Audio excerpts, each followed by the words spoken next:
It's the Opperman Report. And now, here is investigator Ed Opperman. Okay, welcome to the Opperman Report. I'm your host, private investigator Ed Opperman. You can find me at Opperman Investigations and Digital Forensic Consulting. If you reach out to me through my email, oppermaninvestigations@gmail.com. If you go to either Spreaker or Patreon and you put in AJ Weberman, AJ Weberman is a historical, iconic figure. Okay, this guy's been around forever. Yippies, Dylan, JFK researcher, incredible, a friend of John Lennon, just incredible content from AJ Weberman. And we've done about 3 or 4 shows with him previously, and we have him with us today. Mr. AJ Weberman, are you there? I'm here. I am here. Thank you so much, man, for coming back. Remind the audience, though, who is AJ Weberman? Well, I invented the word Dylanology, which you see in every article about Bob Dylan. Of course, they don't mention me because I'm the anti-Dylan. You know, I'm known as the #1 Dylan hater, according to the New York Times. It did a big story about me about 2 weeks ago. And the web version got 1 million views, 1 million page views. So people are interested in what I have to say, but I don't get too many platforms to say it. And you know, I went with Corey Kilgallen, who was a reporter for the Times, and we went to the movie together.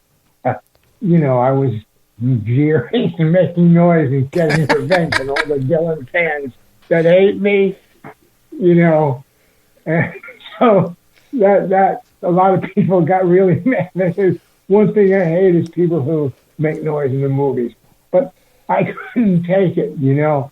It was like, the whole thing was, you know, they should have had a disclaimer. Any resemblance to Bob Dylan, living or dead, is purely coincidental. Because this had nothing, this was totally made up. They have him coming to New York and getting off at the Holland Tunnel, at the end of the Holland Tunnel on Canal Street, which is ridiculous. You know, they're not going to drop him off on Canal Street. Yeah, that doesn't make sense, yeah. But the fact is that he got there much earlier than people thought, you know, and he was there a month earlier. This is what he told Robert Shelton, who was the New York Times folk music critic, who gave him his first big break, which led to the album CL 1776, Bob Dylan, where he does a lot of covers of black folk singers like, you know, I'm Fixing to Die. He was fixing to die later on in life, fixing with heroin. Anyway, he says, I have a friend, he is a junkie. He's a junkie now. We came to New York together. He wrote plays. We hung out on 43rd Street, hustled for 2 months, and did everything. I got a ride here in December 1960. I came down to the Village in February 61, but was here in New York in December 1960. Now that makes sense because in his song Talking New York, he says, grabbed hold of a subway car after a rock and reel and rolling ride. I landed up on the downtown side, Greenwich Village. You know, so he was that indicates he wasn't initially in the Village. He was somewhere else. Anyway, he says, hustling with this cat, I came to New York City from Minnesota. I was not scared of people. You dig? You name it, we did it. Sometimes you'd make 100 a night. Really, from 4 in the afternoon until 3 or 4 in the morning. Yeah. I wish if I would have known you could have made that kind of money at the time, I would have considered becoming a mail hustler. We would make $150 or $250 a night. $250 in 1960 is worth $2,608.37. We'd hang around bars. Cats would pick us up and chicks would pick us up. It's like Midnight Cowboy. I call him Midnight Jew Boy. Well, but JJ, did they come to you as a consultant and trying to get some inside info from you? No, they didn't. But they called me about the John Lennon film, that one-on-one thing, you know, where they recreate his his crib there in Bank Street. I didn't catch that one. Yeah, it's going to be in the theaters in April. It was at the Venice Film Festival. They called me up about that one, you know. They have a recording of me and Yoko speaking with each other. You know, Yoko was trying to get me to lay off Bob Dylan to try and get Dylan to do a concert for John Sinclair, who was locked up for marijuana in Michigan, just as I was. I was busted in Michigan in 1964 for pot. Now I was facing 10 years minimum mandatory on possession because they found a couple of grams. They vacuumed my pocket, and 20 years minimum mandatory on the sale. You know, so I had to come back to New York City, get a job, save the money, and pay off the district attorney. And all of a sudden, the whole thing disappeared. I got a buddy of mine. He just did 25 for pot, man. He just got out like 5 years ago. I know, man. I know. That's no good. I know, man. You know, but I also had to see a shrink at the time, Dr. Curian. You know, and then later on, when I was doing my Kennedy assassination research, I found that was the psychiatrist that Oswald went to. Get out of here, when he lived in New York City. You know, that was weird. But the weirdest thing was... Wait, was it like a court-ordered psychiatrist? They sent you to a court-ordered psychiatrist? Yeah, the youth program. Wow. He was a truant. So they sent him... They wanted to see why he was not going to school. So they sent him to Dr. Curian to see what was wrong with him, you know, why he was a truant. So, but another weird coincidence was in the summer of '63, I decided to hitchhike to Mexico, to the Yucatan Peninsula in Mexico City. So I stopped off in Distrito Federal, Mexico City, you know, before going down to the Yucatan. And I stayed at the Hotel Comercio. And that was the same hotel Oswald would stay in a month later. Of all the places to end up, I ended up in that same crummy hotel where I spent half my time in bed and half my time in the bathroom. Well, AJ, let me ask you this. All this kismet, all this crazy stuff, do you ever think maybe that you were being handled and manipulated kind of the same way Oswald was? You're rubbing up against all these guys. No, I wasn't manipulated. You know, later on, there was some manipulation. You know, when they decided, first they took my website down. Right. AmeliaBiden.com. They sent me the New York State sent me a bill for $80,000 for 1 year in back taxes, which is ridiculous. I would have had to made $500,000 to pay that much money. Yeah. You know, in taxes. So, you know, then I had to cool the website for a while because the advertising stopped, and all I was doing was getting harassed by the state tax people. So I took it off. But then all of a sudden, when they wanted to get rid of Biden, you know, and put Kamala in, the website reappeared. You know, and the advertising started again, miraculously. So the website's called Nelia Biden. I was manipulated. NeliaBiden.com. What's on that website? Tell us. That's the story of how Biden had a hand in his first wife's death. The thing that got me was the first thing he did was he blamed it on a truck driver. He said the truck driver had a liquid lunch, even though they gave the truck driver a breathalyzer test and a blood test.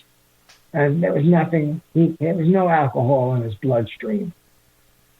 So I began to wonder about that. Then I found out that all the documents had been missing. You know, they were gone, all the documents. I wrote a letter to the state attorney of Pennsylvania, made a Freedom of Information request, and they told me there were no documents pursuant to your request. What happened to the documents? This guy was a U.S. senator at the time, and, you know, you'd think that, I even asked the judge, did you keep a set of documents? No, I didn't keep a set of documents. So we don't know whether she was drunk or not. What happened was it was around Christmas time, and I think she found out about the affair. I'm not sure when, but she started to she had problems with drinking before because he made some kind of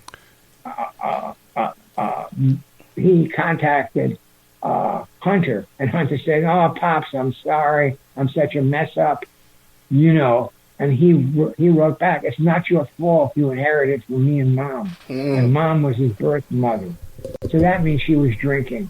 Also, Jill Giancopa, that's her real name. She claims that she claims her parents came into Ellis Island. I went to the Ellis Island, the rolls of people who entered into the country around the time she claims, and there was no Giancopa who entered, or Giancopa, because she uses both spellings.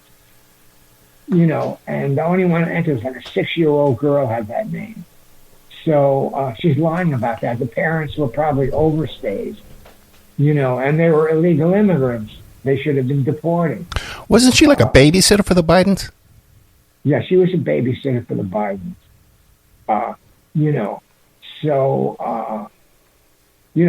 thing is that she claims she didn't meet him until, I think, 74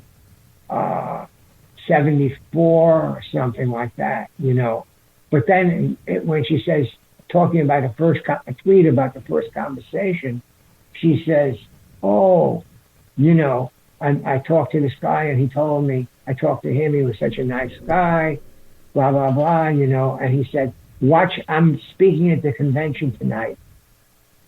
I'll be on television, watch me."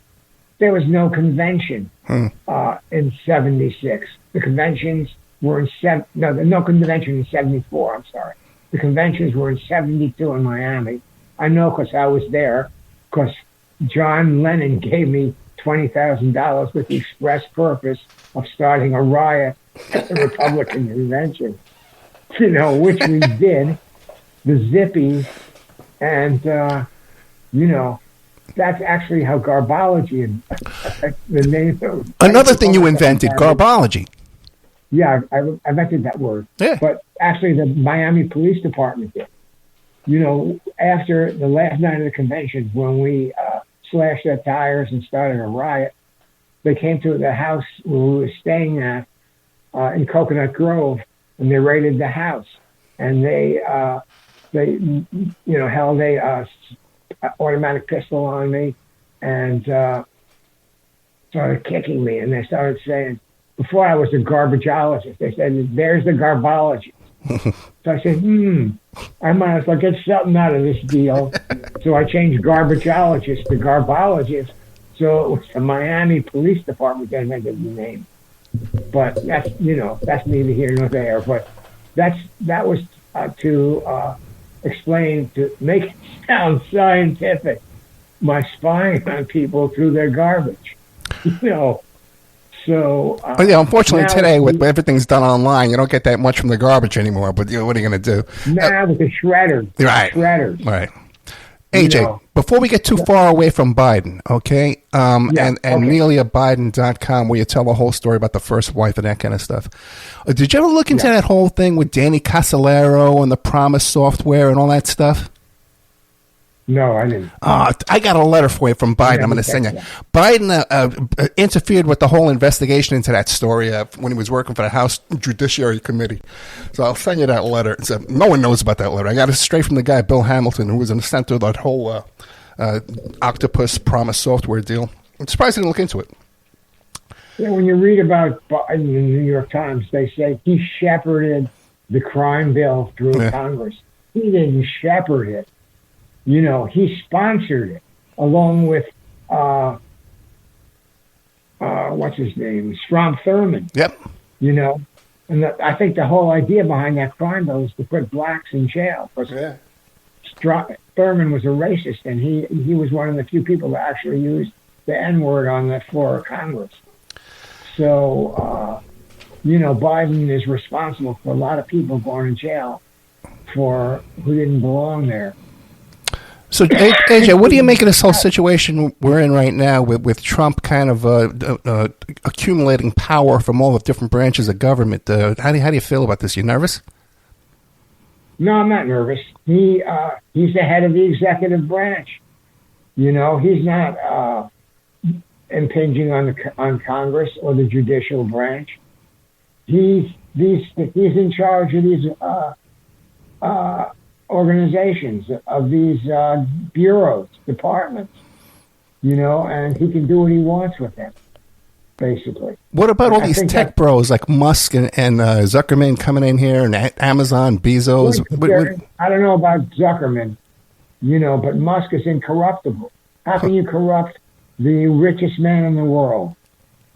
You know, how can you bribe somebody like that? It's impossible. I tell you, they're finding a lot of crazy stuff the taxpayers are paying for. A lot of transsexual stuff and LGBT queer stuff.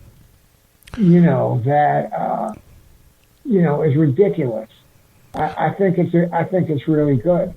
Which brings us to a great transition, okay? Because I saw a comment you made on Facebook one time. Now, you were friends with George Soros? No, I was never friends with George Soros. Allen Ginsberg was. Right. And I was friends with Ginsberg. Ginsberg, when Soros came to the United States, he lived with a German national of all places, in New York, Christopher Street, right, which is the main drag for, you know, the gay area of Greenwich Village, you know, and Ginsberg used to visit him there at his apartment in Christopher Street. So I knew Ginsberg, but I never knew Soros. Yeah, Ginsberg was a notorious member of NAMBLA and a pedophile, notoriously. Yeah, they got rid of his card. In fact, when I went over there once, because I had one of my crazy extrapolations, or it was an interpretation of All Along the Watchtower. It took me a long time to catch on to Dylan. So they said there was one line, the wind began to howl. So I went over to ask Alan about it, because I figured the wind was Bob Dylan blowing in the wind. The howl was, you know, his poem, "I've seen the best minds of my generation destroy thy madness, starving, hysterical, naked, walking down Negro streets at dawn looking for an angry fix." You know, so I went over and knocked on his door. And he came to the door. He opened the door. He was naked. And I looked in. And there was a kid. There was a scantily dressed little boy sitting on a couch in the background. You know. I saw it myself. He was a pedophile. But people are willing to forget this because of him supposedly being a great poet, which I don't believe he was anyway. Stuff like what I just recited is prose, in a sense. So that was the thing. People don't realize that a lot of Soros' stuff, the gay stuff, you know, supporting the gay groups, and the drug stuff comes from Ginsberg, who he hung out with when he first came to New York. Which brings us to something else that you were involved in. You wrote a book about Rudy Giuliani and his... Yeah, Rudy, yeah. Okay, what can you tell us about Poor that? Rudy, man. Poor Rudy. I think a lot of the damages against him are punitive. You know, they're just trying to teach him a lesson rather than actual damages where those two ladies lost money or they're standing in the community. You know, they're just out to get Rudy and, you know, bankrupt him, which they did. You know, but it was a stupid thing that he said. You know, they were passing thumb drives like bags of crack to one another. First of all, where are they gonna get the algorithm to change the voting, you know, on a thumb drive? It was ridiculous. Rudy got carried away with himself. You know, Homo Thug, The Secret Life of Rudy Giuliani. It turns out he was bisexual, and his butt buddy was Alan Plaka, you know, who lives in Florida now, who's retired, and also has a concealed carry permit. What does a retired priest need a concealed carry permit? Because Plackham, he molested a lot of kids. In fact, he gave one kid that he was dealing with money, that he was probably having sex with money, and the kid went out and OD'd. He knew the kid was into dope, and the kid OD'd, and with the money that Flocka had given him, So this guy Flocka's and he was in charge. Flocka was in charge of, determining which priests were, child rapists. So it was like, of all people to put in charge of that. Right. So Rudy's longtime friend was a Catholic priest who was an alleged. They were like, Rudy was in the boxing club. If anybody called him a gay, he'd knock him out. And they also had an opera club. After school, he started an opera club at a Catholic high school because they couldn't have an after-school gay club. While everybody else was listening to rock and roll, Rudy and his buddies were listening to opera. So, and also the Lisp, and his wife reported that he'd spend time with Flocka alone in their room and close the door, and they were meditating together and praying together, So, and Rudy gave this priest a job at his law firm too. He was being paid from the law firm for a while. Yeah, I think so. Yeah. So, now, but your investigation into Rudy led you to a fellow named Lawrence Ray. Yeah, what a character he was. You know what happened with Lawrence Ray? I'm living at 345 East 94th Street, right on the Upper East Side. And Ray, he was a couple of blocks away hiding out. He had about 10 cell phones. And, so the cops were looking for him. So I went out to walk my dog, and when I come home, my wife tells me, oh, the cop, there was about 10 cops here. They said they were looking for a gangbanger and they wanted to search the place. Because I left messages on Ray before they went underground. I left messages on his machine. Hey, Larry, call me back, man. Where are you? What happened to you, man? And so they got those messages and they figured Larry Ray was hiding in the house. So they told my wife they were looking for a gangbanger. So I told everybody in the building, oh man, there was a gangbanger loose in the building yesterday. But that was just a subterfuge to search the apartment. Because in real life, Larry Ray was like some kind of former intelligence agent, right? He was an informant for the FBI, best friends and best man of Bernie Kerik. Yeah, and also Gorbachev. He arranged a meeting with Gorbachev, with I forget who, with Giuliani and some other. Really? Yeah. I didn't know that part. He was an amazing guy. And I don't know how did he get away with living in the dormitory of a girls' college for so long. He moved into his daughter's dorm at Sarah Lawrence College and then started pimping out her friends for $8,000 a day. This guy was wow. That's a lot of money for a prostitute. $8,000. I'd want a bunch of them. Not just one. Yeah, especially when he had this crappy website, too. See, he had to be pimping these girls to people he knew, friends of his, and that had a lot of money.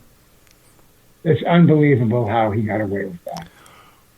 Just unbelievable. But now, he gave you information about Kerik or Rudy? Kerik and Rudy. He claimed that they had a deal with the laundry going, where they would send the laundry from Rikers Island to one particular cleaner. Oh. And he would, but that doesn't make sense, really. I figured they do the laundry in Rikers. I don't know. Maybe they didn't. Maybe they did. I know it at a lot of prisons they have a laundry room. Yeah. But I don't know. If, I've never been to the Rock, and I never intend to go there. So he claimed that they were had to deal with someone who was doing the cleaning, and they'd get a kickback on that. I have all these tapes. I have to put them on the internet. Yeah. That's all my conversations. I forget who it was. Recently, in the past couple of years, someone asked to get in contact with you, and I put you in contact with you. And he was telling me that you're concerned about your archives and your library after you pass. Have you found a home for that stuff? Yeah, Cornell University has the AJ Weberman collection. God bless you, man. And also, I sent it to the Texas School Book Depository. They have a library. So, I sent all the Kennedy stuff to the PSBD, from whence it all originated, because, basically, I solved the Kennedy assassination. I was down in D.C., and we had put on a demonstration, who stole John Kennedy's brain. Yeah. And afterwards, Bernard Fensterwald was putting on a conference there, and Tom Forsada was the founder of High Times. He disrupted the Fensterwald's conference because we believed Fensterwald had some kind of intelligence community connection. We believed he was a CIA guy, but because he represented a lot of people, like he represented Paisley and some other people who had CIA connection. But I think in retrospect, he was more like a lobbyist for organized crime. I'm sorry, who are we talking about? Bernard Fensterwald. Okay. Anyway, he put on this conference. So Forsyth turned the table over. So then afterwards, I was sitting outside. We got kicked out. I was sitting outside, smoking some hash. And this girl comes over and says, "Hey, can I smoke some of this?" And yeah, sure. We went back to my dorm room. We started making out and listening to rock music, sex, drugs, and rock and roll. And, all of a sudden this guy yells out, he wants to come in. A guy named Steve Soder, who's Carl Sagan's, number one researcher. So he comes up. I said, "Oh, let him in. We'll just get rid of him." I felt sorry for the guy, And so we let him up. And then he shows me these pictures of these tramps that were picked up on the Kennedy assassination. He says, "Oh, I thought this was Frank Sturgis." But Bernard Fensterwald told me that he was did a height study, and there was a 2-inch discrepancy between the tramp and Frank Sturgis. I says, "You moron, you believe this guy? What's wrong with you, man? He's a CIA agent," which I believed at the time, or a CIA asset. And then I says, "Yeah, the guy does look like Frank, who now we call Fat Frank, because after I got to know the guy." Anyway, and then I looked at the other guy and I says, "This guy looks like Howard Hunt." If both these guys were involved in Watergate, so I says, "Wow, I got to check these guys out." So I checked Frank out, and sure enough, he was in the Warren Commission documents. So I went to the National Archives. I went through every document, starting from Commission Document 1, Commission Exhibit 1, all the way to the end. I spent days and days in the archives. And, he claimed that Oswald was in Bayfront Park in Miami and started a fight with some of the people in his group, the International Anti-Communist Brigade. So then I began to look at Frank's history, and, I did a lot of research on him. And they were running raids on Cuba, which they were going to be Kennedy was going to jail him for violations of the Neutrality Act. So then I looked at his friend, who was also doing this, Gerald Patrick Hemming, and he seemed suspicious too.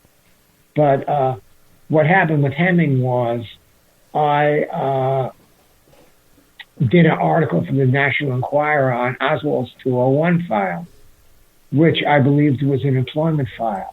And so I went down to Lantana, and they called various CIA guys, who defected, and they said, "Oh, Weberman's got a smoking gun here. This is it," So they paid us a lot for the article. I ran a front page in the Enquirer.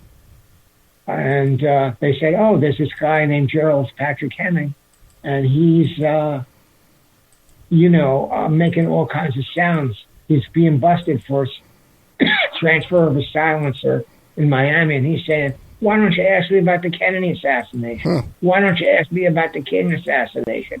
Why are you doing this petty stuff with this transfer of a silencer?" So I went to Hemmings. They drove me to Hemmings' office, and there it was, man. Everybody in my book, Coup d'etat, was walking in and out of that office, So I got friendly with Hemming, and one night he said, "Okay, I'm going to show you a picture. I'm going to give you some pictures. When you give it to me back, I don't want them to stick together." I said, "Don't worry about it, man." And it was the third tramp. Wow. It was a guy named Dan Carswell. That was his pseudonym. His real name is David Lamar Chris. And he was head of the Technical Services Division for the CIA. And they sent him down to Cuba to plant a bug in under the Chinese Communist News Service, because they wanted to know whether Castro was going to go align himself with China or Russia.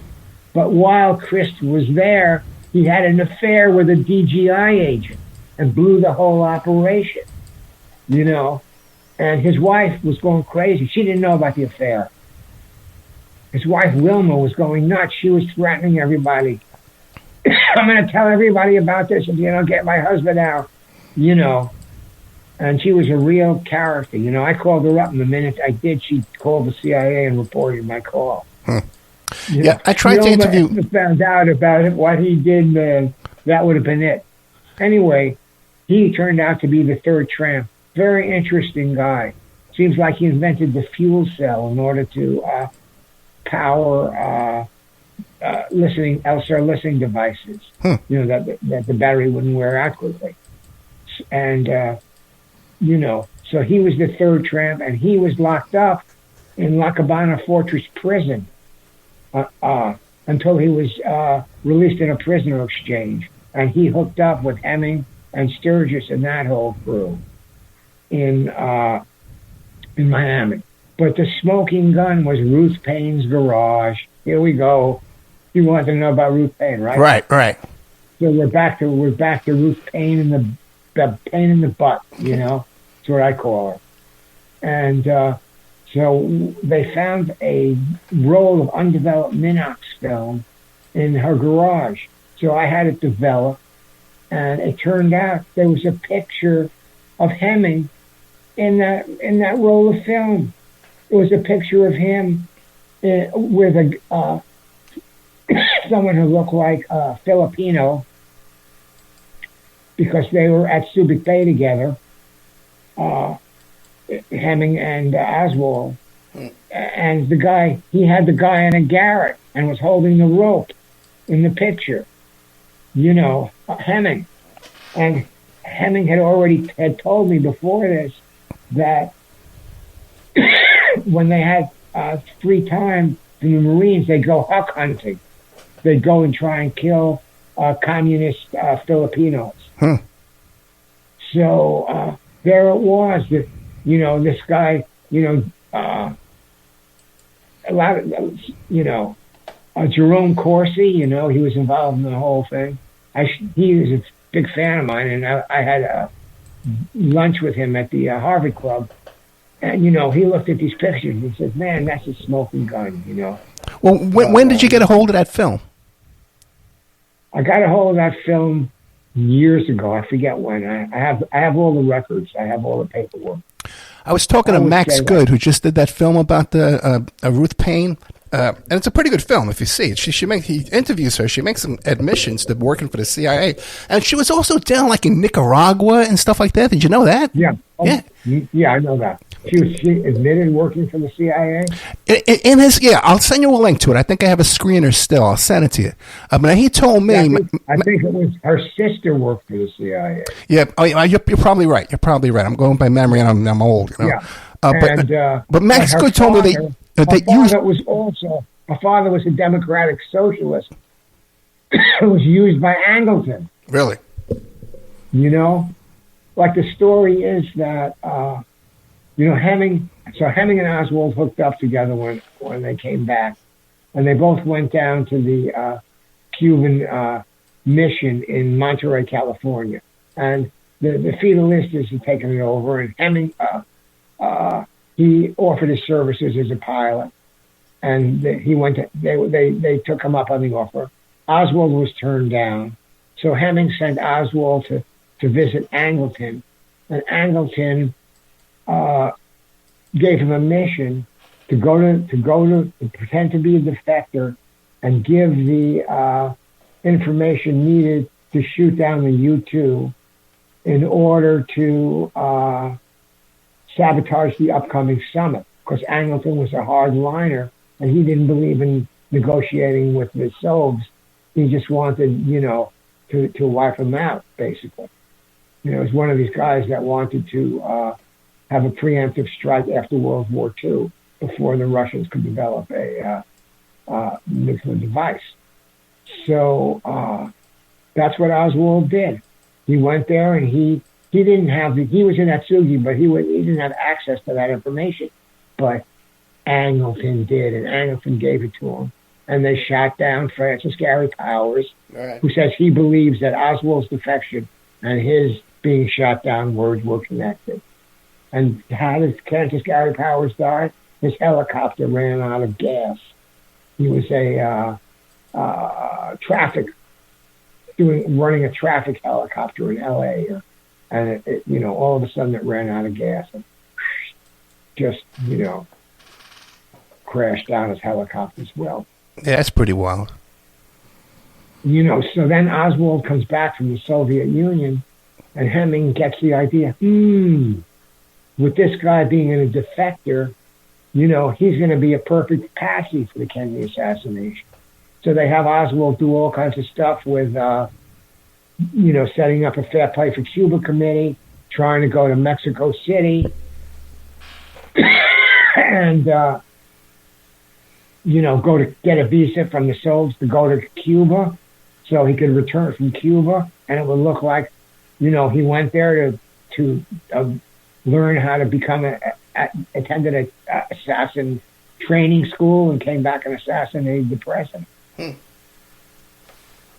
so Hemming, he was something, man. Hemming was he was a character. Yeah, I reached out to his son, Felipe. I tried to get an interview with him, and he kind of blew me off. He says he's working some high-level Homeland Security job, and he can't. He only wants to talk off the record. But does he know anything? He might, but the family's not going to talk. Yeah. Because that leads to the Martin Luther King thing. And, because the third tramp, Chris, he looks just like the sketch of Martin Luther King's assassin. I was there with Frank's nephew, Jim Hunt, who provided his alibi. And, one of the guys that Jim Hunt was right, he wrote a book about Frank. Yeah. And one of the guys told me that they were going to write that he was the one that alibied him for the Rockefeller Commission. And in the book they were going to write that he just made that up, that he didn't see Frank that day. But the Rockefeller Commission decided it can't be determined with certainty where Hunt and Sturgis were on the day of the assassination because family members can't be trusted. Hunt claimed he was in Walling's restaurant, Walling's Chinese grocery store. So Hunt sued me for saying he was involved in the Kennedy assassination. But that's E. Howard Hunt as opposed to James Hunt, who's the nephew of Sturgis. Yeah, E. Howard Hunt. Right. Yeah, E. Howard Hunt. Very great. He was a patriot. I'm not going to question that. So, so anyway, I got friendly with Hemming. And so, we're deposing Hunt, periodically in Miami. So Hunt says, the first deposition, he says, I was at Walling's grocery store. So then I was working for Congressman Henry Gonzalez, and he gave me a stack pass to the Library of Congress. So I went through the crisscross directory, and I found there was a Walling's grocery store. And so when I got back to where I was staying, which is basically the Yippie house, Dana Beale rented a whole house there, which we call the Yippie Consulate, And so I called Hemming, and I says, oh, man, me, I always get a little, exaggerate. I said, oh man, I found Mr. Wah-Ling. I didn't find him. I just found that he existed. And Wah-Ling says that he doesn't remember Hunt being there that day. So Hemming says, yeah, AJ, you do your homework. Okay, so the next time we come in for a deposition, we ask Hunt, where were you on November 22? So Hunt says, I've been saying all this time that I was at Wah-Ling's grocery store, but I've been thinking about it. And I wasn't at Wah-Ling's. I was at Hang Hing's, All of a sudden, he changes his alibi because he knew that he thought that I was going to bring Mr. Wah-Ling as a witness, in the libel trial, which he dropped at the last minute anyway, because I was putting him on trial for the Kennedy assassination. He wasn't putting me on trial for libel. So like AJ, when I had the press. What do you make of a St. John Hunt and that video, the deathbed confession of E. Howard Hunt? It's true. It's true. He didn't say he was one of the tramps. He said he was involved in the cleanup, which is very interesting because I look at that as the killing the witnesses. You know what? I don't know if he. St. John Hunt works for Roger Stone now. Oh, good for him. Okay. Because, Roger Stone was going to make Coup d'etat in a movie, but then really? L. Fletcher Prouty told him, Weberman's crazy, he's a yippie, he's a pot smoker. Don't do it. And, L. Fletcher Prouty eventually worked for Spotlight, which was Liberty Lobby, which was the residue of the Nazi network during World War II. They eventually went out of business because they had an argument between the Institute for Historical Review and them who's going to get the money from the Edison estate. Thomas Alva Edison, he left a lot of money to these two entities. So eventually Spotlight went out of business, But they were the usual Nazi stuff. No gas chambers. Yeah. Bombing of Dresden, all of this stuff. And the number one congressman, the one they attended all their meetings, was Ron Paul. Anyway. That's right, yeah. He used to write for them. So as far as the Kennedy assassination and Frank Sturgis went, I testified before the parliament in Portugal because some of the people that were involved in Camarade, which was the assassination of the prime minister and his consort, the defense minister and his wife, the pilot and the co-pilot, and another aide that was on a plane. Camarade, this plane crashed out in Camarade was a suburb of Lisbon. So the people, some people who were in prison, they came forward for other stuff. They came forward and said that Frank Sturgis had put us up to this assassination plot. So I went there and testified about Frank Sturgis to the Portuguese Parliament. They had a translator, and it was very interesting. And Jim Hunt was there. Jim Hunt was there, who was Frank's nephew, supplied Frank's alibi. Anyway, we were having dinner. So Jim told me that Frank always said he was in Memphis at the time that King was assassinated. Which is interesting because the picture of the original picture of King's assailant is a sketch, looks just like David Chris. So it was the same crew that killed Kennedy, that killed Martin Luther King. And the same bunch of Watergate too. Yeah, I believe. Same bunch. I believe Raoul was a guy named Hargraves, Roy M. Hargraves, who was Hemming's close associate. Hemming gave me a lot of information, because he was down and out, and I had money from pot dealing. So I sent him money. A lot of people say, "Oh, that's wrong. You can't pay for money like that." But anyway, I liked the guy. He visited me on the Bowery. We were walking down the street, and I said, "Oh, look at this guy. This dude. He comes down to rob people on the Bowery, and Hemming tells me everybody's got to make a living." Another time, Dick Gregory came, and somebody had defecated on the door of 6 Bleecker Street. So Gregory comes up and he says, I says, "Oh, look what happened to your door." I says, "Yeah." So Gregory says, "That must have been a human being. No animal is that dirty." So Gregory helped me, publicize the tramp shots, and it appeared in a lot of newspapers and stuff. As a matter of fact, when I had St. John Hunt on the show, he said that's how he first started suspecting his father, because he saw your poster. Yeah, we put posters all over the place. We were a very active group. Yeah. In fact, I got a letter of commendation for helping to legalize marijuana from Mayor Adams. That's right. Yeah, you sent me that. Yeah, you sent me that. Yeah. Yeah. So, that was pretty cool. Yeah, that's pretty cool.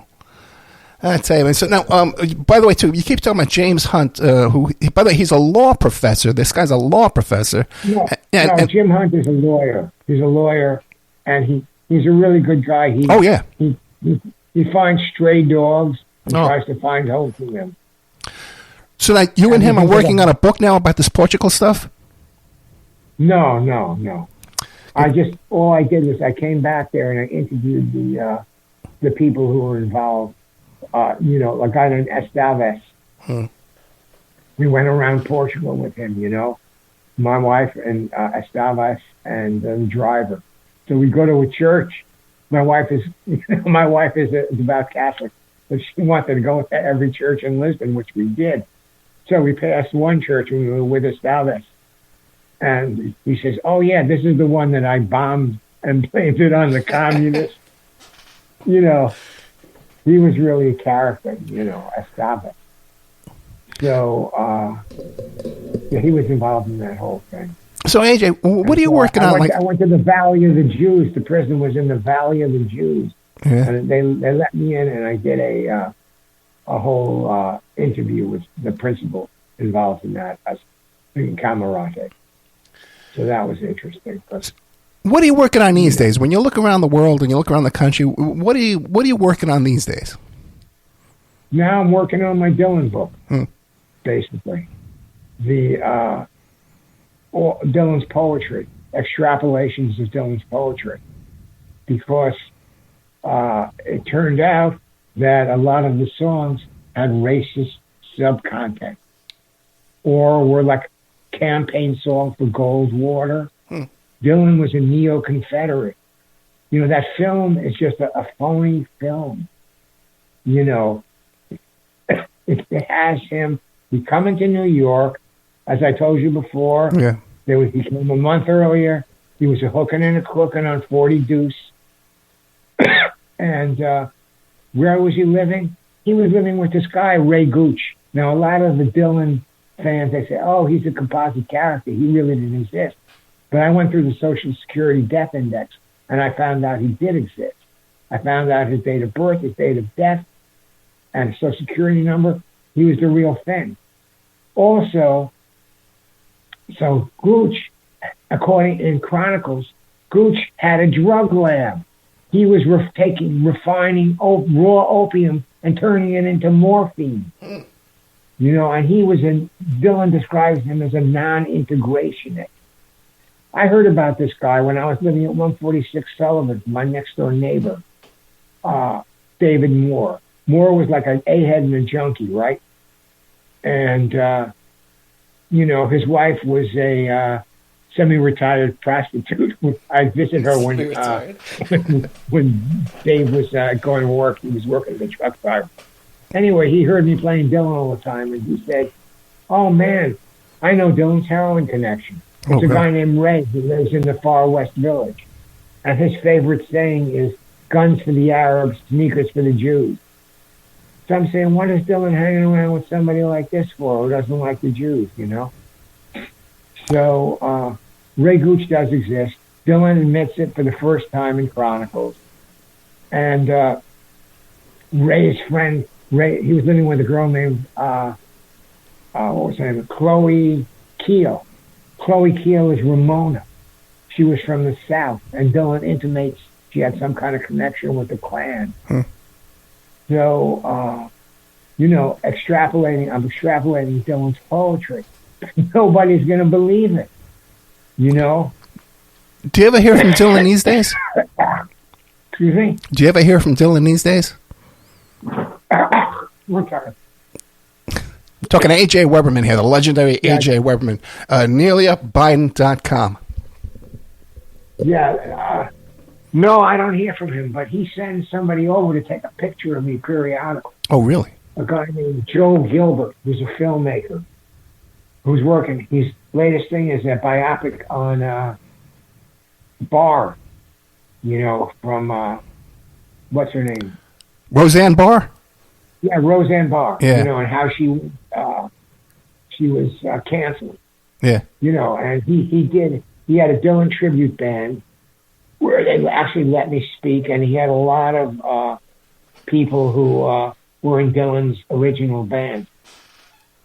So I knew at that time he had some kind of connection with him. But Dylan had to approve it.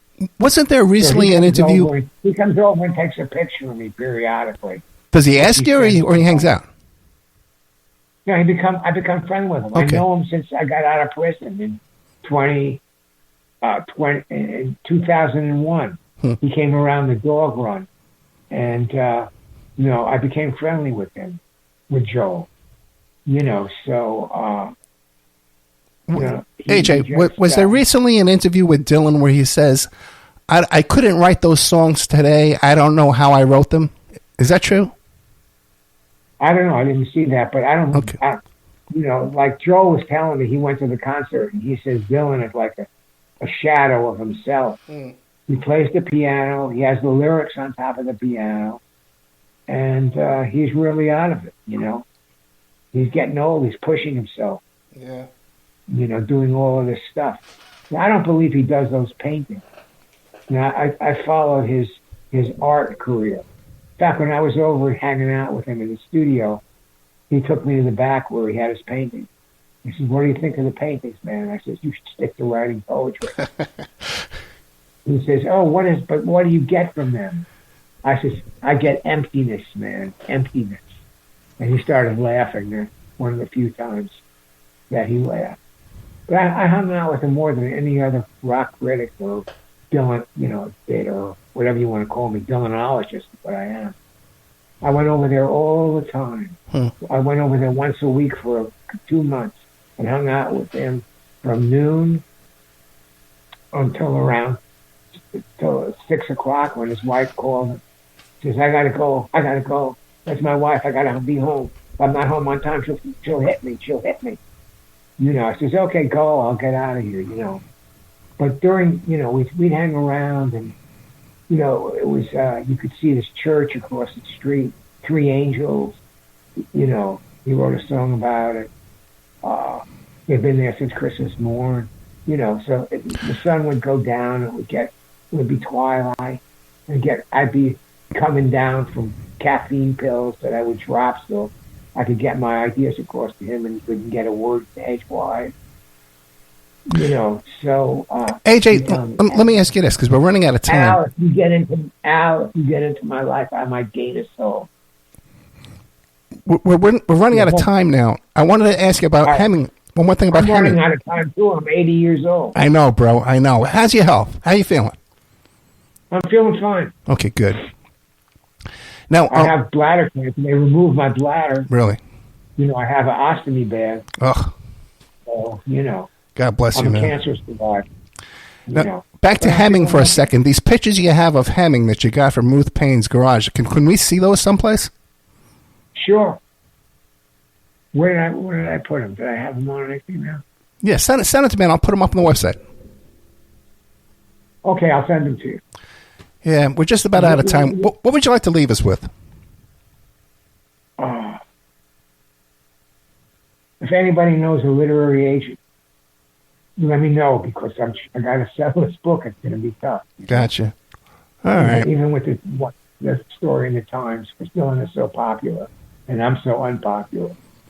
So, thank you very much for having me on, and we appreciate the work that you've done. Thank you, sir. Yeah, listen, man, you can come on anytime you want. You have an open invitation forever, okay, man? Okay, cool, man. Thank you, sir. All right. Adios. Good night.